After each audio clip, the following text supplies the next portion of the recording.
Les doy nuevamente la bienvenida a este tiempo de estudio bíblico en el Evangelio de Marcos.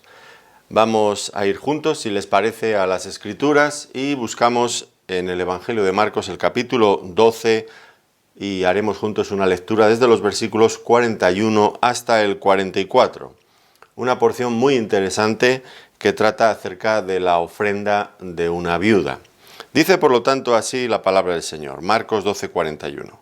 Estando Jesús sentado delante del arca de la ofrenda, miraba cómo el pueblo echaba dinero en el arca, y muchos ricos echaban mucho.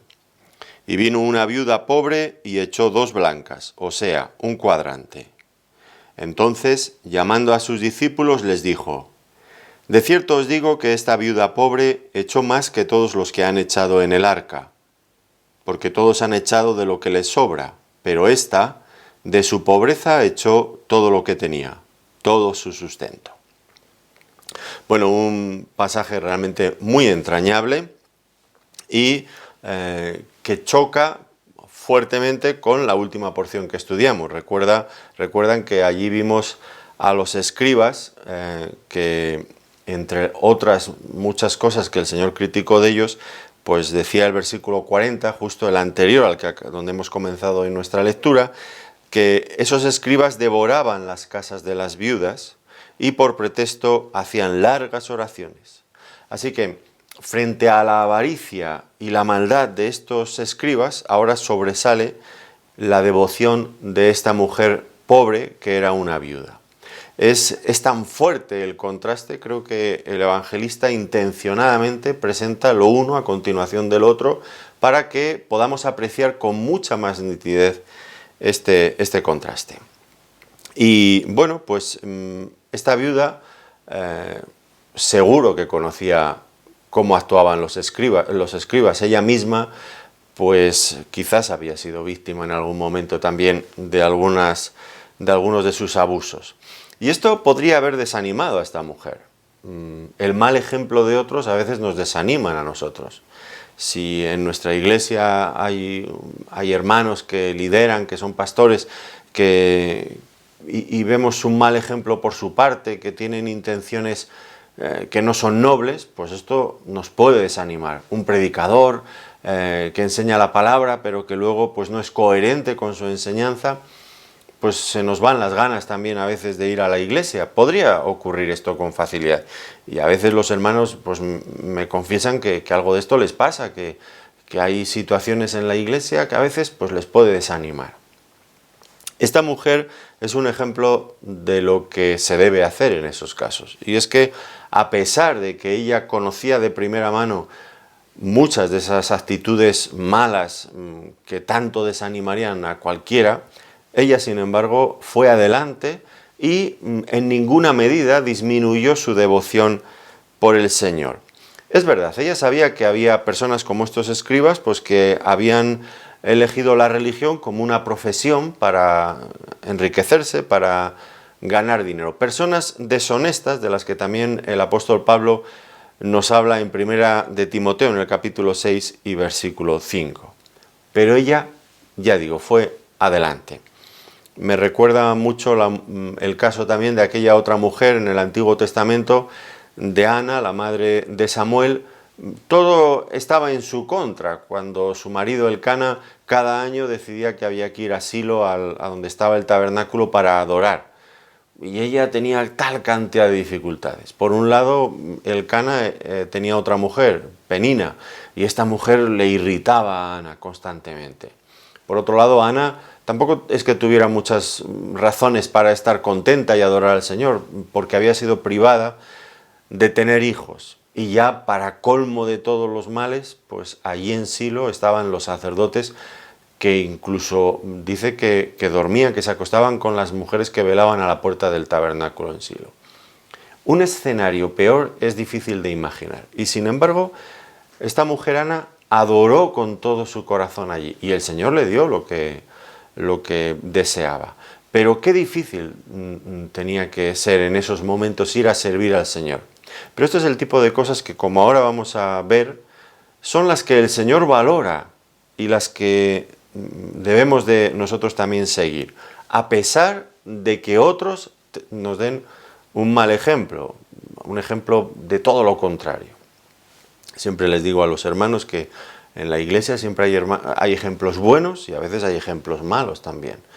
Cada uno puede elegir el que quiera. Si quieres elegir el malo y desanimarte, pues puedes hacerlo. No vas a ir a ninguna parte, pero también puedes elegir los buenos ejemplos. O en la iglesia, o buenos ejemplos que encontramos en la palabra de Dios, que siempre son estimulantes, que siempre nos van a llevar adelante. Cada uno decide elegir lo que quiere en función de lo que está buscando a veces en la vida, ¿no? Para nosotros el ejemplo de esta mujer vale la pena estudiarlo, y no solamente estudiarlo, sino también imitarlo, seguirlo.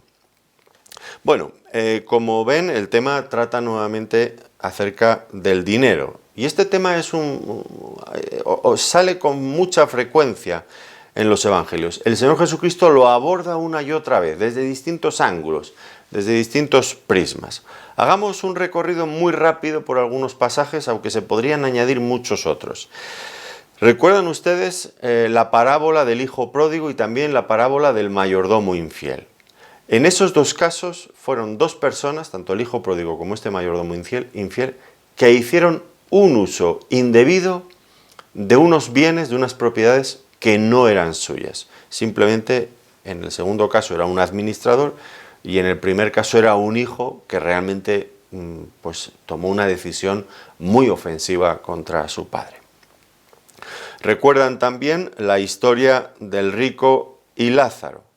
Y allí, pues lo que el Señor usó esta historia para advertirnos del peligro de usar mal las riquezas como un fin en sí mismas, como si eso fuera el objetivo en la vida. También hemos estudiado no hace mucho, en el capítulo 10 de Marcos, aquel joven que se acercó al Señor preguntándole: Señor, ¿qué haré para heredar la vida eterna? Y al final el joven se fue triste porque, ustedes recuerdan, amaba más sus riquezas, y tenía bastantes por lo que se ve, que la vida eterna. Como un obstáculo, las riquezas impidiendo entrar al reino de los cielos. También recuerdan el caso de Zaqueo, el publicano, en Jericó. Y este hombre, cuando conoce al Señor, que aquel día lo pasó en su casa, cuando llegó a la ciudad, pues al final después de haber conocido al Señor y de haberse convertido, hace una declaración que deja a todos sorprendidos. Señor, dice que la mitad de mis bienes daré a los pobres, y si en algo he defraudado, lo devolveré multiplicado. Era un hombre que la gracia de Dios había calado profundamente en su corazón, allí mismo, en la presencia del Hijo de Dios. Otro caso también relacionado con el dinero es el de aquel hombre, que se acerca al Señor y dice: Señor, ven conmigo y haz de juez para repartir la herencia con mi hermano. Y el Señor, viendo que lo que le movía a aquel hombre era la avaricia, le exhortó muy seriamente a que tuvieran cuidado con la avaricia.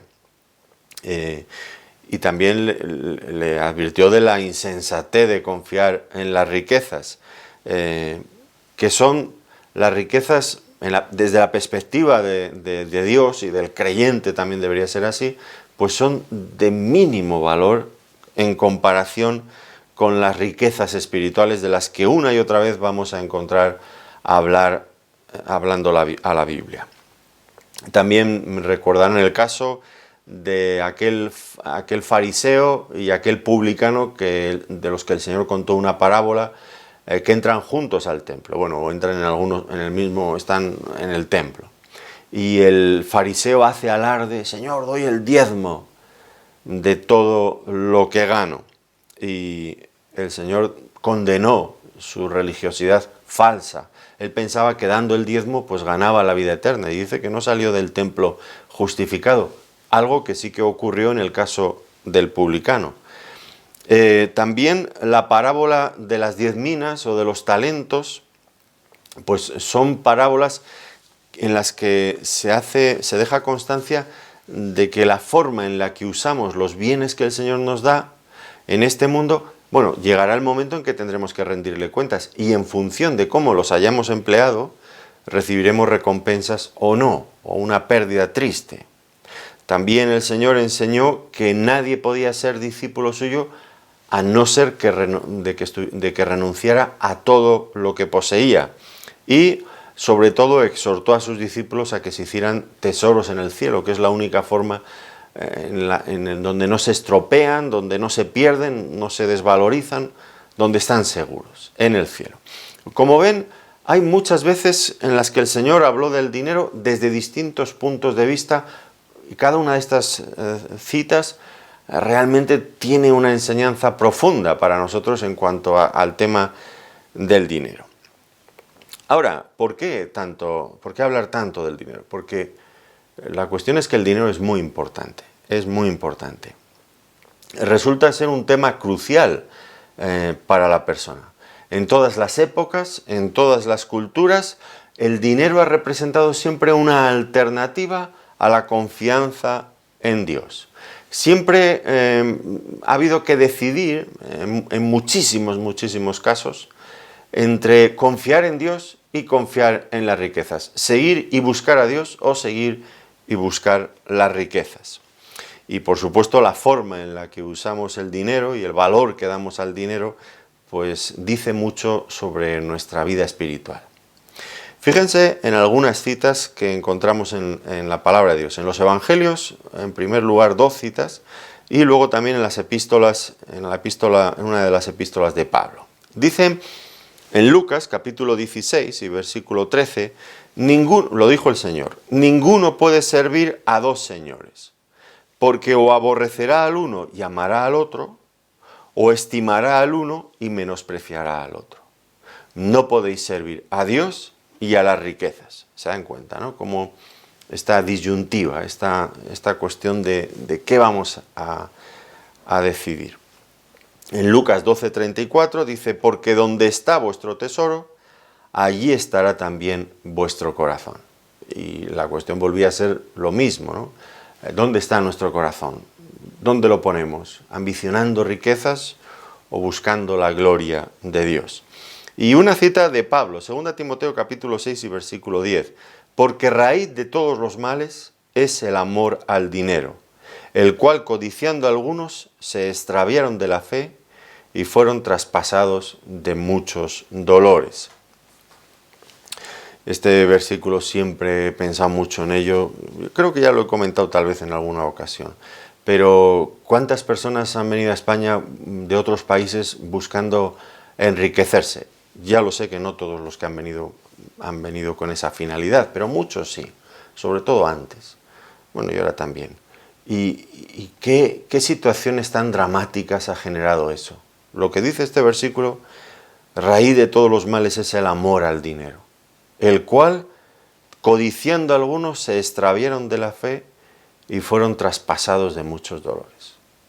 Familias destruidas en sus países, alejados de la fe, de la vida espiritual, bueno, tantas y tantas cosas que yo no quiero ahora pensar, pero el amor al dinero en lugar del amor a Dios. Estas 2 alternativas siempre presentes en la vida de la mayoría de las personas.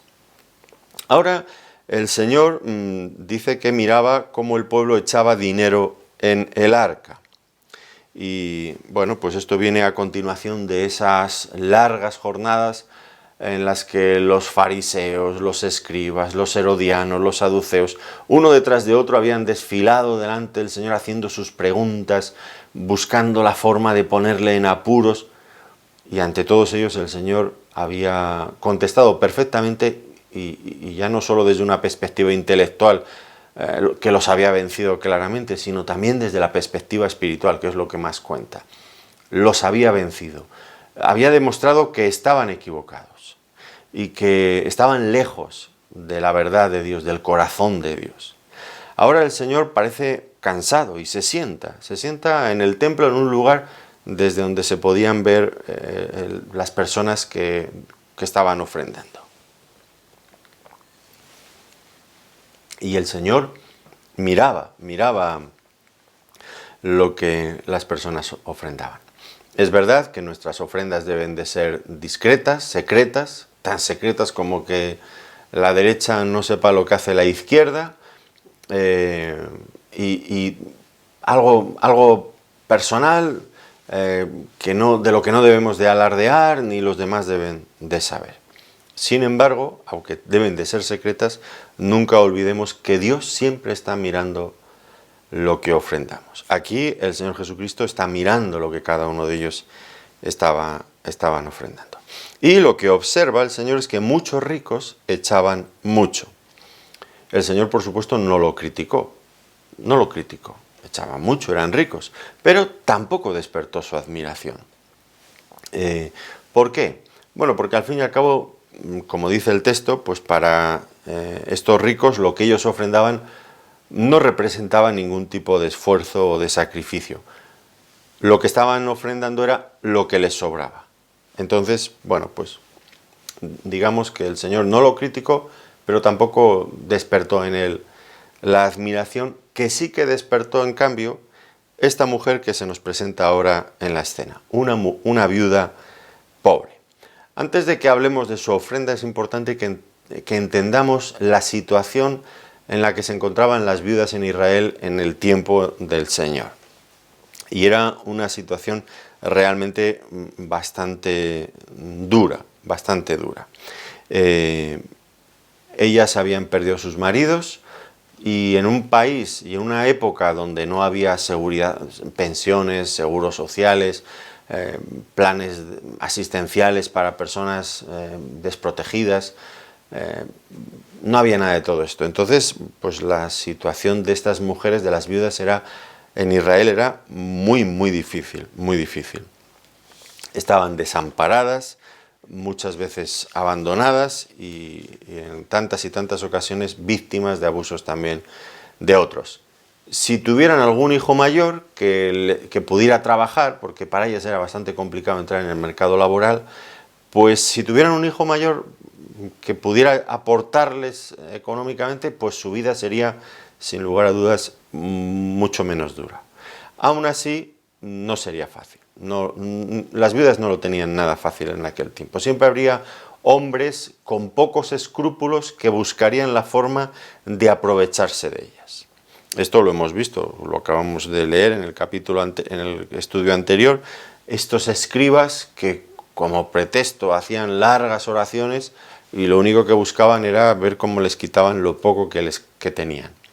Y cuando reclamaban justicia, pues tampoco eran escuchadas con frecuencia. Recuerdan en aquella ocasión en Lucas, en el capítulo 18, los versículos del 1 al 5, una viuda que era muy persistente pidiendo a un juez que le hiciera justicia. Y al final el juez le hizo justicia no porque amara la justicia, sino porque quería quitarse a aquella mujer de encima como fuera, porque consideraba que era una pesada. Y el Señor usó aquella situación para ilustrar la necesidad que tenemos como creyentes de ser perseverantes en la oración. Pero fíjense a lo que yo iba, ¿no? El juez, que era su deber era hacer justicia, pues no tenía ningún interés en hacer justicia a esta mujer viuda. Esto era algo que ocurría con frecuencia. Así que estaban muy desprotegidas, muy desamparadas y dependían enteramente de la misericordia de la gente. Aunque también es cierto que en el Antiguo Testamento Dios había articulado diferentes leyes con la finalidad de que las viudas, los huérfanos, los extranjeros fueran protegidos. Las clases más que tenían más expuestas a abusos y a situaciones muy precarias, Dios en el Antiguo Testamento, de una forma asombrosa, que a mí es una de las cosas que más me sorprende, pasaron miles de años y aún no hemos conseguido muchas veces en muchos países unas leyes tan avanzadas como las que encontramos hace 3.600 años o más ya en las páginas de las Escrituras. Cómo Dios dio leyes que protegían a estas clases desfavorecidas. Viudas, extranjeros, huérfanos, los verá usted una y otra vez. Los pobres de la tierra.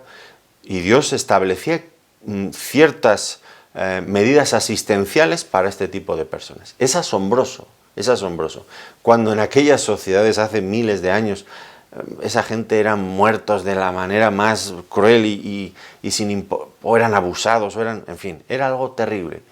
Y Dios en su palabra, hace tantos miles de años, ya había establecido leyes más avanzadas, como digo, que en muchos casos en algunos países en la actualidad, en el día de hoy.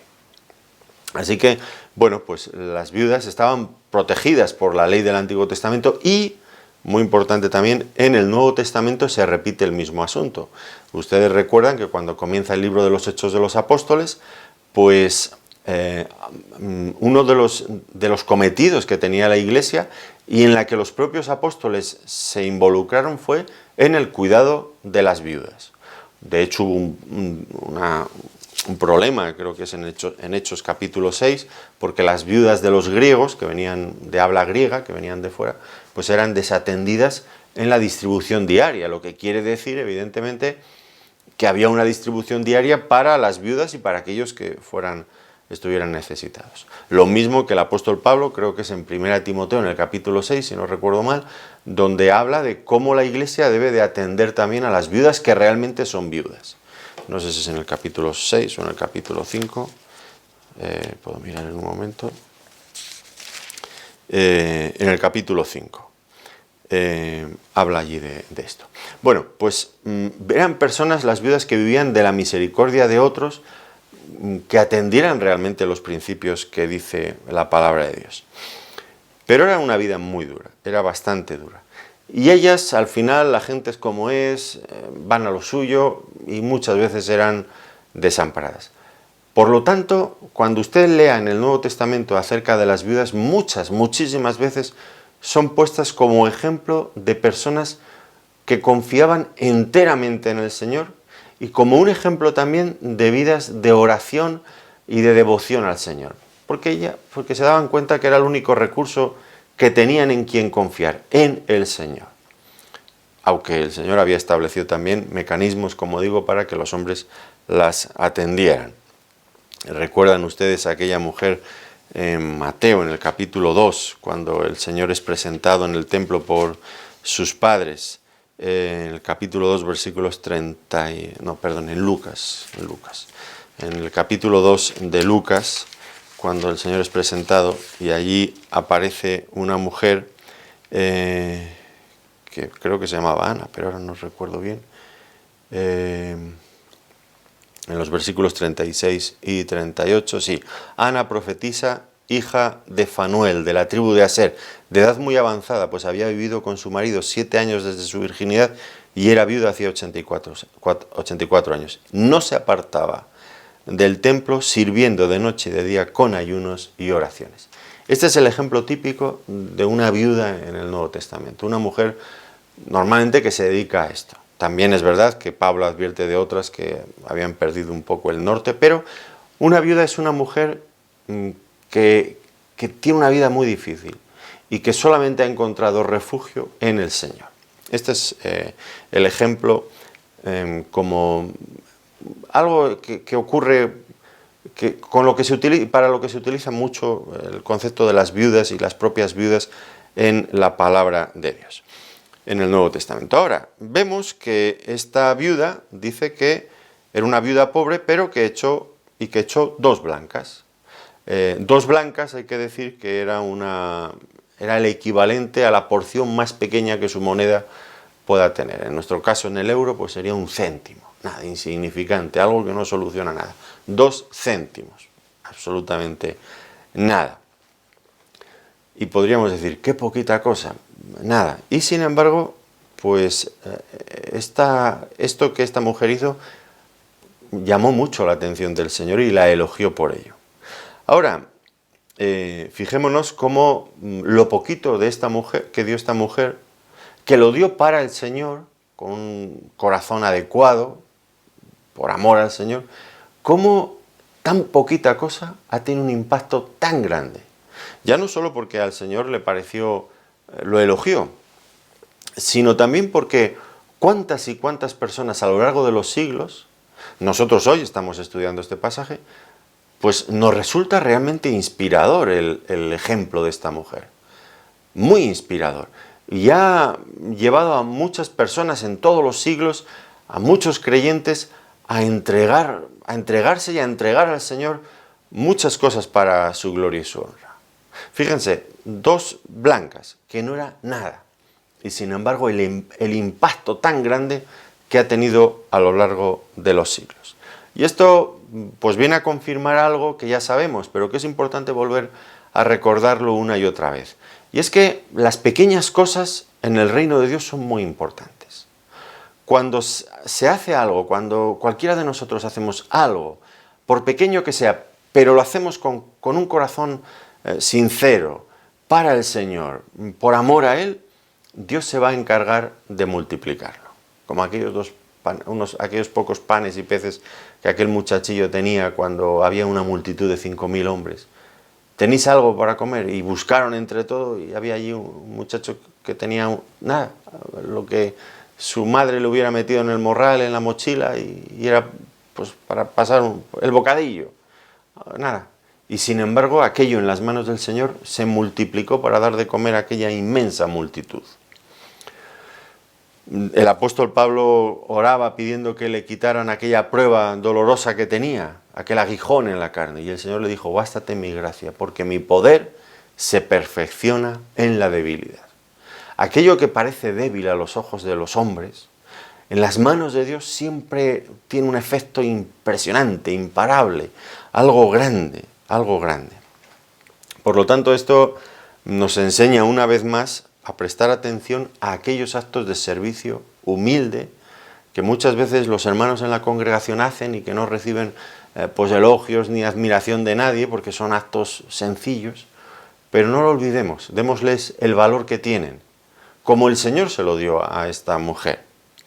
Y olvidémonos un poco de esos otros actos que pueden ser mucho más grandes, pero que son falsos, que son aparentes, que no tienen esa sustancia de lo espiritual, de lo auténtico, de la verdadera, buscando la verdadera gloria del Señor. Bueno, luego el Señor hace una declaración que tuvo que resultarles muy asombrosa a todos ellos. Dice, esta viuda pobre echó más que todos. Esta viuda pobre echó más que todos. Bueno, es prácticamente seguro que las personas que estuvieran acompañando al Señor, si estaban mirando también la forma en la que las personas echaban sus ofrendas, pues seguramente mirarían, uy, ahora viene don fulano, don mengano, a ver cuánto echa. Y aquella gente echaría, y a veces, como condenó el Señor Jesucristo en Mateo, al principio en el Sermón del Monte, les gustaba hacer ostentación, que todo el mundo lo viera, casi tocaban trompeta, va a ofrendar fulanito de tal, fíjense todos. Y si esto era así, bueno, pues desde luego cuando llegara el turno de que esta mujer pasara por el arca de las ofrendas y depositara ahí sus 2 blancas, pues nadie se fijaría en ella, sería ignorada y pasada por alto. Nadie se percataría de aquello. Pero no era el caso del Señor Jesucristo.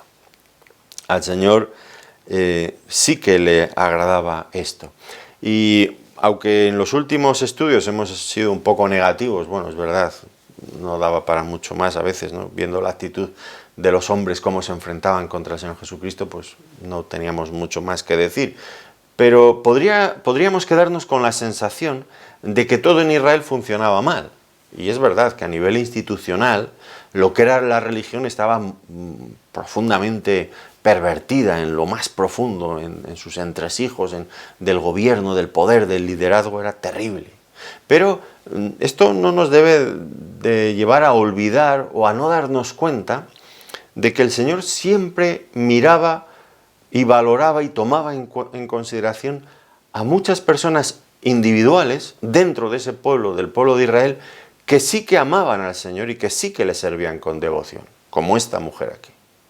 Es lo que en el Antiguo Testamento una y otra vez, sobre todo en el profeta Isaías, léanlo, el remanente, el resto fiel.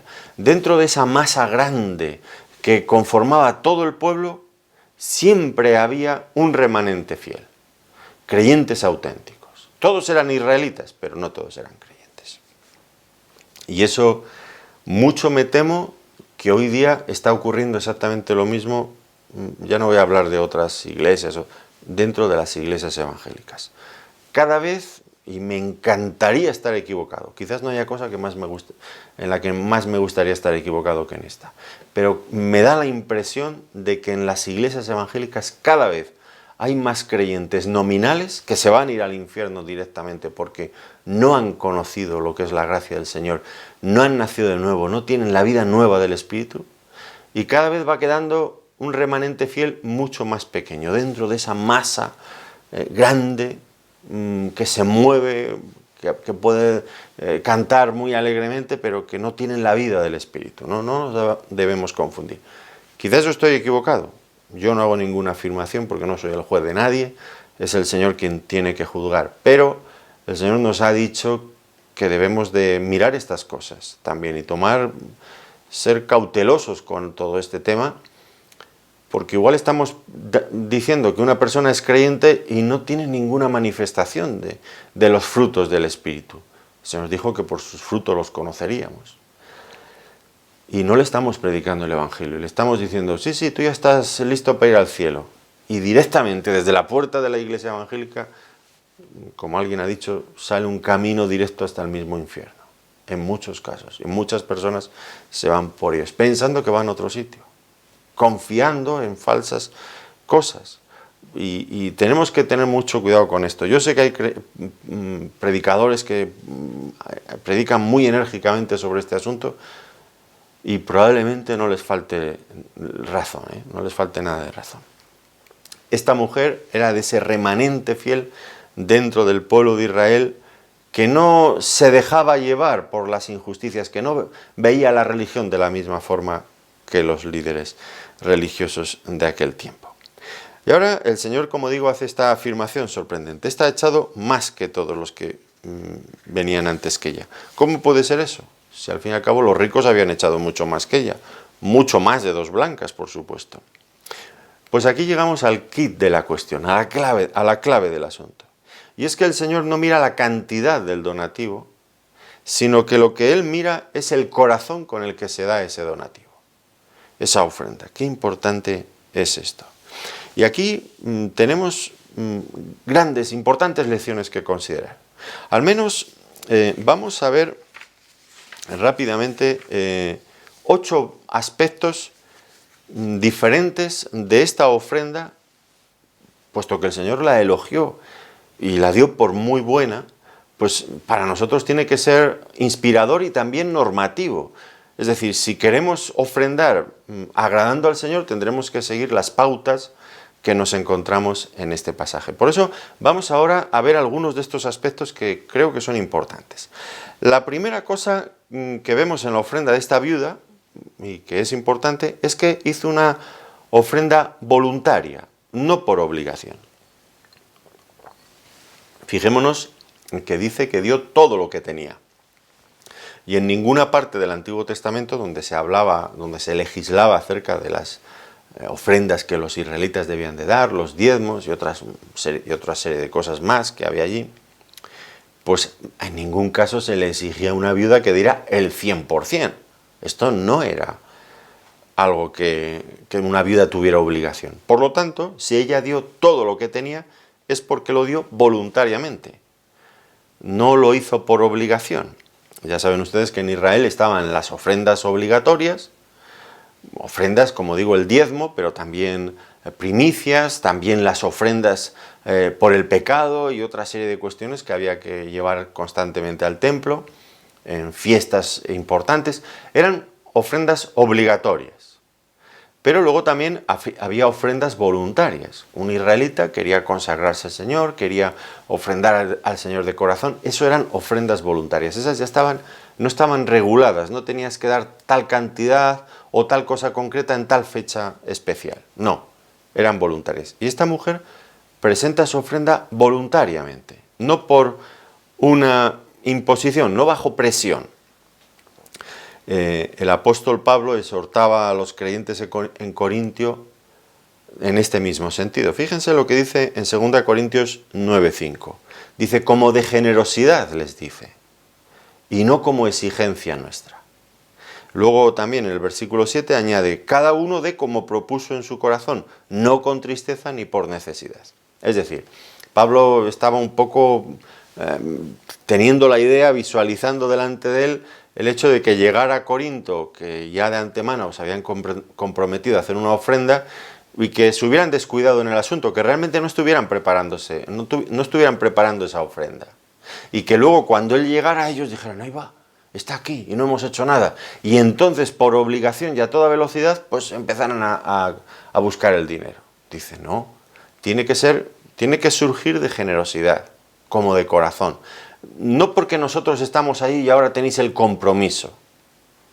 No es porque pasan la ofrenda en la iglesia, el sistema que ustedes utilicen, y de repente la persona se siente obligada, ni ha pensado en ofrendar, y en ese momento se siente y echa mano al bolsillo y lo primero que saca allí lo echa. Lo está haciendo por obligación, pero no voluntariamente, y eso le resta todo el valor. La segunda cosa es que, primero, antes que entregar las ofrendas, es imprescindible rendir el corazón. Porque, como ya enseñaban esas ofrendas del Antiguo Testamento, si primero no ponemos todo el animal, todo el sacrificio encima del altar para que se eleve ante el Señor como un olor grato ante su presencia, pues todo lo demás no tiene mucho sentido para el Señor. Primero debemos de entregarnos nosotros mismos, colocarnos delante del Señor nuestra vida entera para que ascienda hasta el Señor como algo grato. Y entonces tendrá valor lo que entreguemos. Esta mujer, desde luego, no hay ninguna duda de que lo entregó todo, que se entregó a sí misma, porque cuando estaba entregando todo lo que tenía para su sustento, realmente no estaba reservando nada de ella misma, se estaba dando a sí mismo primeramente. Como Pablo exhortaba también a los macedonios, allí mismo en 2 Corintios, en esta ocasión el capítulo 8 y versículo 5, dice, asimismo se dieron primeramente al Señor y luego a nosotros por la voluntad de Dios. Cuando la persona ha entregado su corazón al Señor enteramente, luego no hay que estar insistiendo para que ofrende o no ofrende. Surge con toda naturalidad. Yo en la iglesia, pues creo que, procuro no hacer ningún énfasis en el tema de las ofrendas y estar todo el día hablando de que tenéis que ofrendar, que tenéis que dar el diezmo, que tenéis que dar tanto, tenéis que dar cuánto, o hablando de las necesidades. Bueno, sí, informamos de las necesidades que pueda haber puntuales en la iglesia o casos especiales que pueden surgir. Bueno, sí que lo hacemos, pero no de esta forma machacona, persistente, a veces contando historias para despertar y conmover el corazón de los oyentes, a ver si se animan a dar un poquito más. Bueno, cuando realmente la persona se ha entregado al Señor, los pastores no tienen que estar persiguiendo a la congregación para que ofrenden. Cuando primero se ha entregado al Señor, desde luego, lo otro surge de forma natural. Y quizás cuando hay tanta necesidad de estar insistiendo a los creyentes para que ofrenden, pues muy probablemente es porque tampoco han entregado primero sus propios corazones. Como alguien ha dicho, lo último que se convierte del creyente es su cartera, su billetera. Bueno, pues eso, cuando nos convertimos de corazón, se convierte también todo nuestro ser, y también esa parte se convierte inmediatamente. Y cuando nos consagramos al Señor, pues eso surge con naturalidad. El tercer punto, para que nuestras ofrendas sean agradables al Señor, deben de ser por amor al Señor. Hemos dicho voluntariamente, rindiendo primero todo el corazón, también por amor al Señor. Y esta mujer, no hay ninguna duda de que amaba al Señor con todo su corazón, con toda su alma, con todas sus fuerzas, con toda su mente, no hay ninguna duda. Por eso entregó todo el dinero que tenía. ¿Qué otra razón, qué otra explicación podríamos dar a este hecho? Esta mujer entregándolo todo. Si no es porque amaba al Señor, no veo ningún otro sentido a hacer todo esto.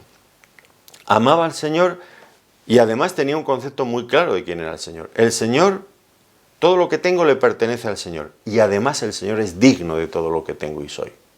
Por eso lo entregaba todo.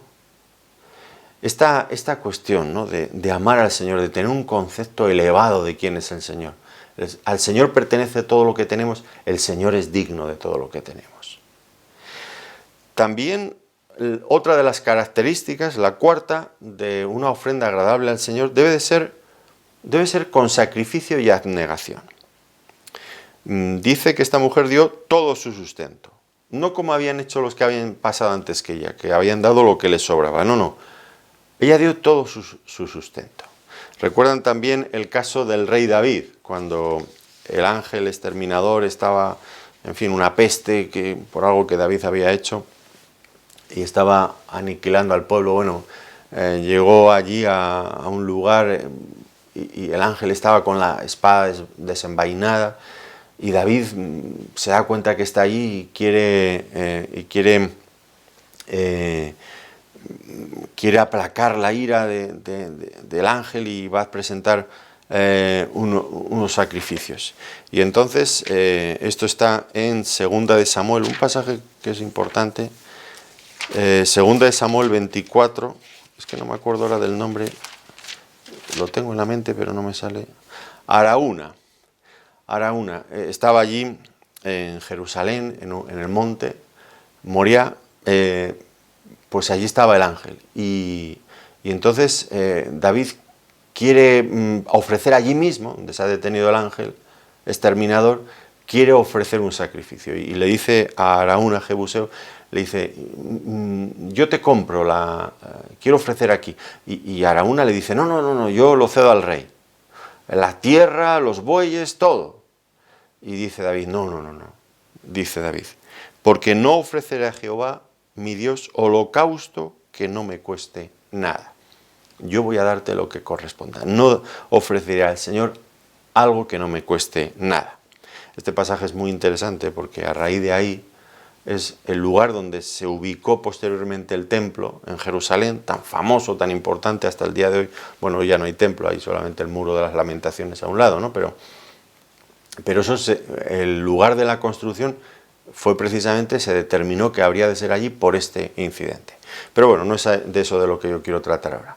Lo que quiero ver es la convicción del rey David. No daría al Señor algo que nada me cueste. No cosas sin esfuerzo, no cosas que... una vez les decía a los hermanos en mi iglesia, bueno, no es mi iglesia, es donde me reúno, ¿no? Pero la ofrenda empieza a tener valor cuando pica, cuando duele un poco. Mientras no duele, pues parece que no tiene tanta importancia, ¿no? Bueno, pues no sé si eso no es bíblico, pero el espíritu de abnegación y de sacrificio sí que lo encontramos en la palabra de Dios. En quinto lugar, debemos ofrendar en medio de la riqueza y también de la pobreza. Algunas veces somos tentados a decir, bueno, ese fíjate la cantidad de dinero que tiene, que ofrende ese, que ese sí que tiene. Yo soy pobre, ¿yo qué voy a ofrendar si yo no tengo nada? Bueno, esta mujer era pobre y ofrendó. Esto es algo muy importante también. En algunas ocasiones hay países que en otros ámbitos sociales pues dependen mucho de subvenciones de países extranjeros más ricos, con más poder adquisitivo. Y a veces los ciudadanos se acostumbran a vivir de subvenciones que les vienen de otras partes y piensan que en la obra del Señor debe de ser lo mismo, que los creyentes ricos de otros países mantengan la obra en estos países que somos más pobres. Bueno, pues eso no puede ser, de ninguna de las maneras, no puede ser. En el reino de Dios ese principio no vale. Tenemos que aprender a ofrendar también y ser consecuentes con la obra del Señor en el ámbito donde Él nos ha colocado. No debemos estar esperando que otros sostengan nuestra obra, la obra donde el Señor nos ha colocado. Esta mujer era pobre, pero dio todo lo que tenía. Y a veces lo poco es mucho cuando se coloca en las manos del Señor. No debemos de privar a los pobres, desde luego que no, y el Señor no lo hace, de compartir también para las necesidades de la obra del Señor. Fijémonos en el ejemplo de los macedonios, un ejemplo que el apóstol Pablo usa para estimular a los corintios. Dice que ellos estaban pasando por pruebas, por tribulaciones, gran necesidad, y sin embargo también ofrendaban. Dice en 2 de Corintios, capítulo 8 y versículo 2, dice que en grande prueba de tribulación, y también en medio de su profunda pobreza, abundaron en riquezas de su generosidad. Es decir, lo estaban pasando muy mal, y sin embargo, eso no les desanimó para entregar todo lo que podían, para ayudar a otros que también eran pobres. Es un ejemplo, ¿no? Siempre tenemos que pensar en todo esto. Los pobres también debemos de ofrendar. Recuerdan también aquella viuda de Sarepta de Sidón, una viuda extranjera en la época, siempre me confundo ya con Elías y Eliseo, en Primera de Reyes, el capítulo 17 y versículo 12, allí la viuda, pues el profeta se encuentra con la viuda, y debía de ser Elías, porque en Primera de Reyes, sí, Elías. Pues el profeta le dice, mujer, dame algo de comer. No tengo nada. Aquella mujer rascando allí la tinaja, intentando sacar algo con lo que matar el gusanillo dentro del estómago, aplacar un poquito esa sensación de hambre y junto con su hijo morirse. Y el profeta le dice, dame a mí primero, vete y prepara para mí. Y nunca escaseó en la tinaja lo necesario para comer. Es decir, los pobres también deben de ofrendar, debemos ofrendar, y bueno, pobres o los que tengamos menos recursos que los que son ricos, pero debemos de tener esto en consideración. También, en sexto lugar, debemos dar lo mejor al Señor. Esta viuda dio lo mejor, bueno, es que lo dio todo, lo mejor que tenía. Ella, desde luego, no va a escuchar la reprensión que años antes, siglos antes, el profeta Malaquías había hecho de parte del Señor a la gente de su tiempo, a los israelitas de su tiempo. Dice en Malaquías capítulo 1 y versículos 13 y 14, vamos a ver cómo el Señor les acusa de llevarle a él lo que les sobraba, lo dañado, lo que no valía para nada. Malaquías 1, versículos 13 y 14, dice, habéis además dicho, oh, qué fastidio es esto, y me menospreciáis, dice Jehová de los ejércitos, y trajisteis lo hurtado, o cojo, o enfermo, y presentasteis ofrenda. ¿Aceptaré yo eso de vuestra mano? Dice Jehová. Maldito el que engaña, el que teniendo machos en su rebaño, promete y sacrifica a Jehová lo dañado. Porque yo soy gran rey, dice Jehová de los ejércitos, y mi nombre es terrible entre las naciones. Aquellos israelitas buscando, sintiendo la obligación de que tenían que ofrendar y llevar, y hasta lo robaban para ofrendárselo al Señor, fíjense. O le llevaban lo que estaba dañado, que pues tenía lesiones, o estaba, bueno, en fin, eso es lo que le llevaban al Señor. Luego más adelante en Malaquías dice, llévaselo a tu rey a ver si le agrada. Dice, yo soy el gran rey, y mi nombre es temible entre todas las naciones. Pero ellos no valoraban la grandeza de su Dios, ni mucho menos, y por eso le entregaban lo peor que tenían. Sin lugar a dudas, lo que ofrendamos dice mucho de lo que pensamos de Dios, de cuánto amamos a Dios, de qué concepto tenemos de la grandeza de Dios. En séptimo lugar, nuestras ofrendas deben de ser con generosidad. Y esta mujer, evidentemente, pues se mostraba generosa con los demás, porque las ofrendas del templo luego servían para ser distribuidas entre los pobres. Ella también recibiría una asignación, sin lugar a dudas, pero ella quería también ofrendar para ayudar a otros, era generosa. El apóstol Pablo hay unos capítulos importantes en Corintios, tanto en primera como segunda de Corintios, que tratan sobre hay un tema de fondo que son las ofrendas, una ofrenda que el apóstol Pablo estaba intentando conseguir para llevar a los creyentes pobres en Jerusalén, y hay muchos principios, por eso estoy citando varias veces Corintios, tanto la primera como la segunda, porque, ya digo, hay instrucciones muy precisas en cuanto a cómo deben de ser las ofrendas. Bueno, pues uno de los principios que expone allí el apóstol Pablo, con el que intenta exhortarles y animarles a ofrendar, es tomado del mundo de la agricultura. Dice, el labrador que escasea, que no se quiere desprender de su semilla y no la echa a la tierra, pues desde luego no puede esperar una rica cosecha más tarde. porque ha sembrado escasamente, pues escasamente también recogerá. Mientras que aquel que ha sembrado abundantemente, pues lógicamente recibirá una cosecha también generosa. Dice esto en 2 de Corintios, capítulo 9, versículo 6.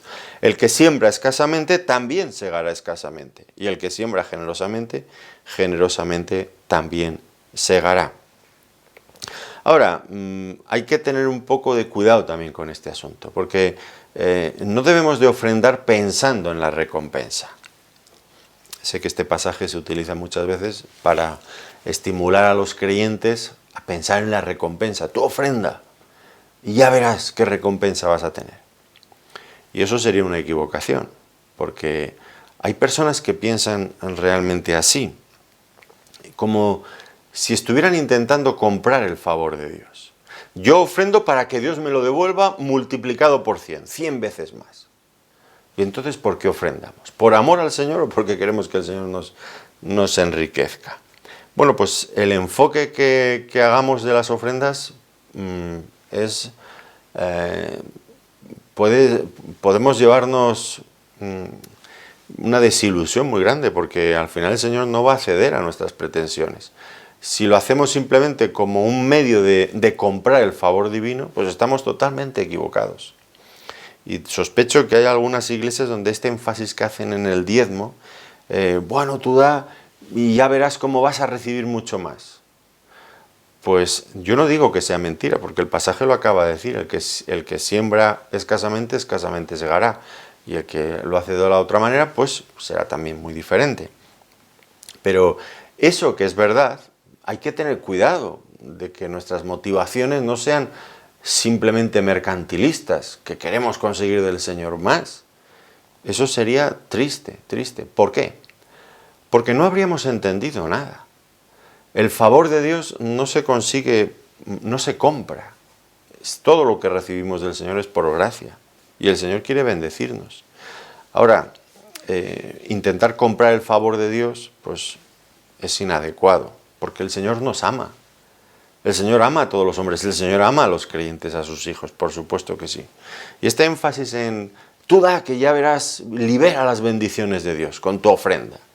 Eso es mercantilista, eso es fuera del espíritu bíblico. Una vez que hemos dicho que sí, que hay esa correspondencia entre sembrar escasamente y recoger escasamente. Algunas veces estos predicadores que hacen tanto énfasis en esto, libera las bendiciones de Dios con tu ofrenda, pues me recuerdan a aquellos en la Iglesia Católica en la Edad Media, vendiendo indulgencias y vendiendo el favor de Dios para sacar gente del infierno y otras cosas. ¿Qué es que el favor de Dios no se compra? Es por gracia, la salvación y todo lo que podamos esperar y recibir del Señor es por gracia. Y el Señor nos ama.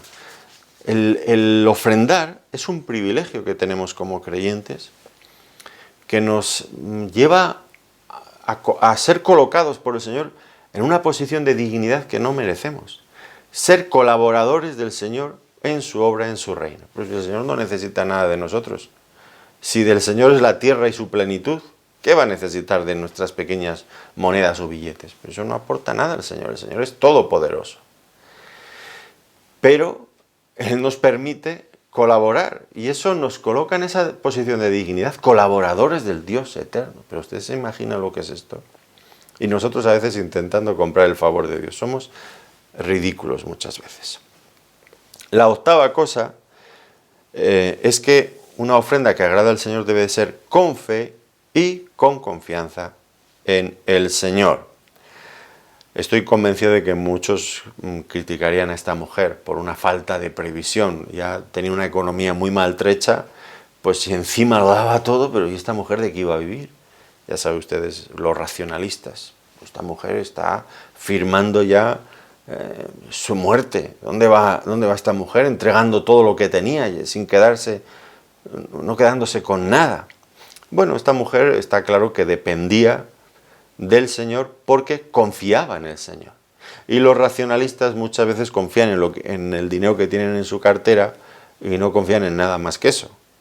Pero para confiar en el Señor como hacía esta mujer, primero hay que conocer al Señor y conocer su grandeza, cosa que los racionalistas muchas veces pues son muy críticos porque no entienden, no conocen al Señor, no conocen su grandeza, no conocen su poder, no han experimentado lo que significa depender de Él, vivir por fe, no tienen ni idea de todo esto. Pero cuando uno sabe quién es el Señor, conoce su grandeza, su poder, por supuesto que uno puede confiar y vivir por fe y con fe. Esta mujer es un ejemplo perfecto de ello. Y nosotros debemos de seguir en esta misma línea y confiar en la palabra del Señor. ¿Qué dijo el Señor? Buscad primero el reino de Dios y su justicia perfecta, y todas las demás cosas os serán dadas por añadidura. Esta mujer confiaba en el Señor y daba todo lo que tenía el Señor, esperando que el Señor a su vez iba a cuidar de ella. No por hacer un negocio mercantil con el Señor, no, ni mucho menos. Era algo totalmente diferente, esa confianza de amor a la que nos lleva la fe. Pues un pasaje realmente muy hermoso, el de esta mujer y la forma en la que ella ofrendaba.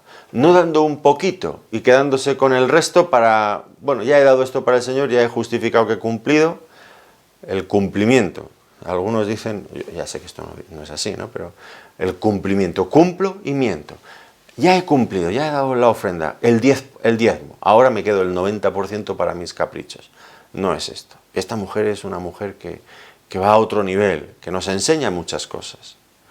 Nos enseña esto, ¿no? A entregar todo lo que somos, lo que tenemos al Señor, porque el Señor es digno, es merecedor de todo ello.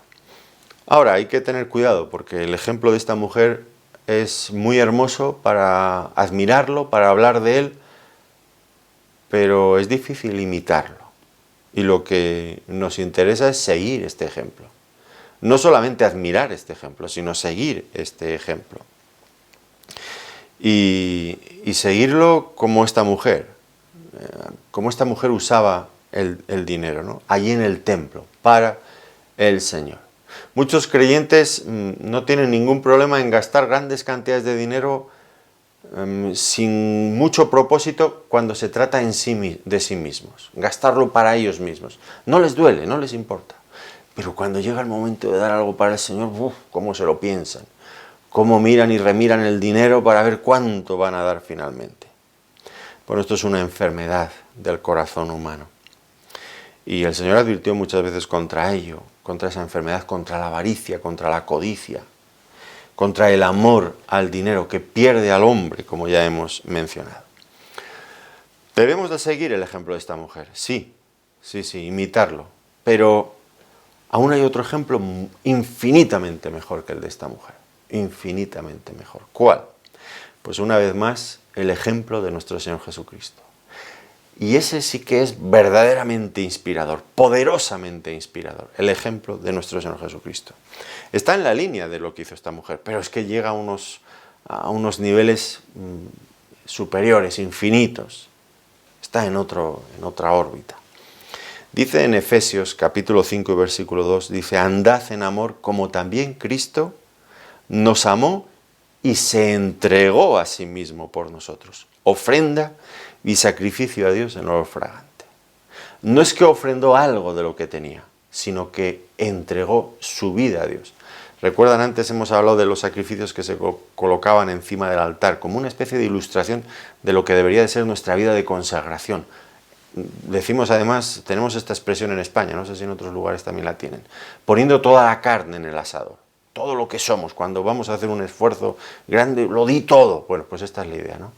Poner el holocausto u ofrenda del todo quemada, entregado allí, toda la vida entregada, que se iba consumiendo lentamente para producir ese olor que subiera de forma grata al Señor. Pues esto es lo que dice aquí Efesios, que Cristo se entregó a sí mismo por nosotros en ofrenda y sacrificio a Dios.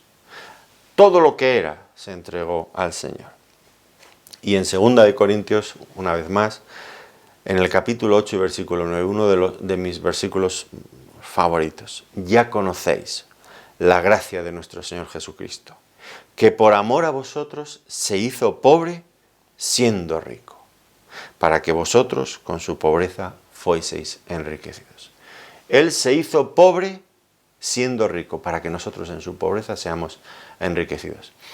Como verán, está en la línea, estos dos versículos están en la línea de lo que esta mujer hizo, pero es que está en otra dimensión. Cristo, el ejemplo de Cristo. Cuando ofrendamos, cuando vivimos para el Señor, Cristo es nuestro ejemplo también a seguir. Esta mujer también es un ejemplo a ese nivel humano también tan entrañable, tan hermoso, que produce en nosotros esas sensaciones tan buenas, ¿no? Este deseo de dar más al Señor, de entregarnos más al Señor. Bueno, pues la bendición está no en admirar a esta mujer, sino en seguir su ejemplo. Y aún más en seguir el ejemplo de nuestro Señor Jesucristo. Hermosas reflexiones a las que nos ha llevado sin duda este pasaje, que ahora debemos de atesorar, de guardar, de meditar en nuestros corazones, viendo cómo debemos de ofrendar al Señor para que nuestra ofrenda sea agradable a Él. Pues sigamos con estas directrices, buscando la gloria del Señor, y sin duda el Señor nos va a bendecir. Pues una vez más les doy las gracias por su atención y deseo que el Señor les bendiga muy ricamente. Gracias.